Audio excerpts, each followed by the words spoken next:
একটু করলাম।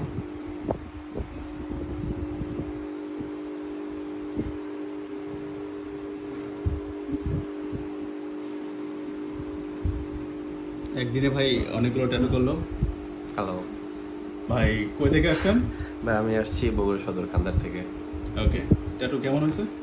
First of all I want to say thank you to Sam ভাইয়া, because tattoo আমি যেরকম চাইছিলাম পুরা আমি স্যাটিসফাইড, এক কথায় মানে যেরকম চাইছিলাম আমার এক্সপেকটেশন ফুলফিলড অ্যান্ড অনেক কম বাজেটের মধ্যে হয়েছে। ট্রাস্ট মি, এটা যদি আমি ঢাকাতে বা বাইরে থেকে কোথাও করতে চাইতাম এটা পসিবল হইতো না, বাট ভাইয়া যে বাজেটে করাই দিছে বা যত সুন্দর করে ফিনিশিংগুলো দিছে অন্য কোথাও মনে হয় না আপনি তো possible বাইরে হতো। থাকেন, জি, তো বাইরে তো আমি অবশ্যই বাইরে জানেন যে বাইরে বাজেট কেমন, সেই হিসেবে কতটুকু বাজেট লাগছে আপনার? ওকে, সো এই ট্যাটু করতে আমার মোটামুটি খরচ পড়ছে 15,000 বা একটু কম। অ্যান্ড এটা যদি দেশের বাইরে থেকে করতাম সেক্ষেত্রে আমার চোখ বন্ধ করে 30-র মতো হয়তো কস্ট পড়ে যেত। সো আচ্ছা, আপনি খুশি তো? অনেক খুশি ভাই, থ্যাংক ইউ সো মাচ ভাই, thank you so much. Okay, welcome.